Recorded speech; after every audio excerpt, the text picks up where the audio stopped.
Hey, it's Stacey with Bridges 52.7, and I am here to chat about Clifford, the big red dog. It's a really sweet movie. It's got a lot of heart. It was actually more touching than I even expected. I would not put it on the level of like Inside Out or Frozen or anything. It doesn't have that level of like deep levels of meaning and writing, and kind of it's simple. It's not that level of brilliant, I don't think, but it's actually still really compelling, and like I said, has a lot of heart, a lot of laughs. It's super fun. The main message, it's a bit of a cliche but still important, and meaningful. It's really about bullying, and they have several things in there about being different, right? The little girl always feels like she's really different, and then she gets this dog and he's really different, obviously. And so he teaches her that it's okay to be big, it's okay to be large, it's okay to not fit into the mold. And so there's some messages about that, but a couple of the lines are like, people who are different change the world. People don't like things that are different. Let me say this, as far as people who are different change the world, they do. And sometimes people who are normal change the world too. Like, it's not one or the other. Like, everybody's got something that makes them different, if you want to go there.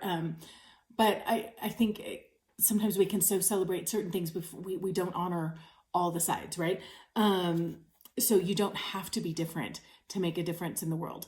You don't have to be some out of the box, oddball, whatever, but it's okay if you are. Both sides are fine.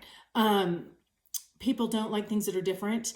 I kind of hate that because I think, here's what I see, is that a lot of these messages about bullying and being different and things, part of that's really good, but it has become kind of an excuse that we have to accept all things, never speak up against all things. We're not allowed to disagree. So in the very message of being different is okay, it's also at the same time weirdly silencing anyone who has a different opinion or who disagrees with something, because you're not allowed to criticize anything that's different. And I'm like, but yet isn't that, and again, you can disagree in a way that's not bullying. I'm not talking about bullying. That is totally not acceptable.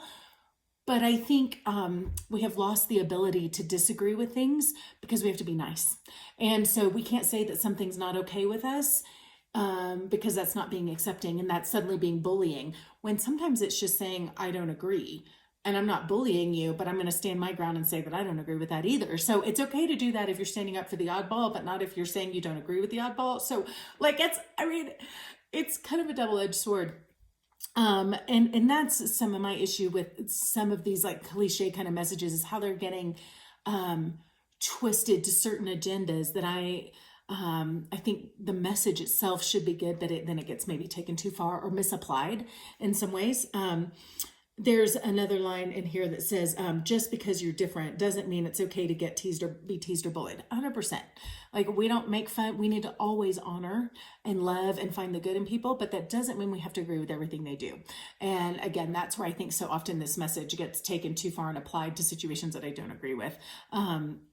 So there's that. There's some concern there of how, so I would say have these conversations with your kid. How does that message get played out in your school or with your friends? Like, do you think it's okay to disagree, or do you just have to accept everything?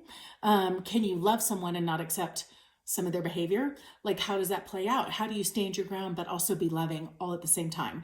Because those are not mutually exclusive, and it's not a given that if you love someone, you accept all the things. So I think those are really important conversations that you can have coming out of this, because if you're not careful, this movie's going to start defining what acceptance and, love actually looks like.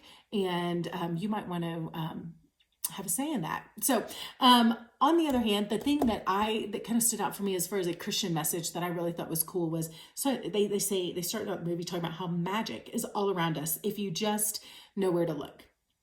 And I know that's this whole, like, it's definitely a Christmas kind of message too. Oh, the magic, everything's all like kind of magic and, mystical, whatever. But as a believer, I would say the love of God is all around us, and the signs of his love, the signs of his care for us, his provision, even the miraculous is all around us if we have eyes to see it. I would even say, like, so many things that we take for granted, we think are natural, are still miraculous. Like, creation itself is like so miraculous. The fact that a seed would go into the ground and die and then produce fruit at some point, that process may be normal to us, that it may take time, but I think it is completely miraculous. So there is magic in terms of God's miraculous power all around us.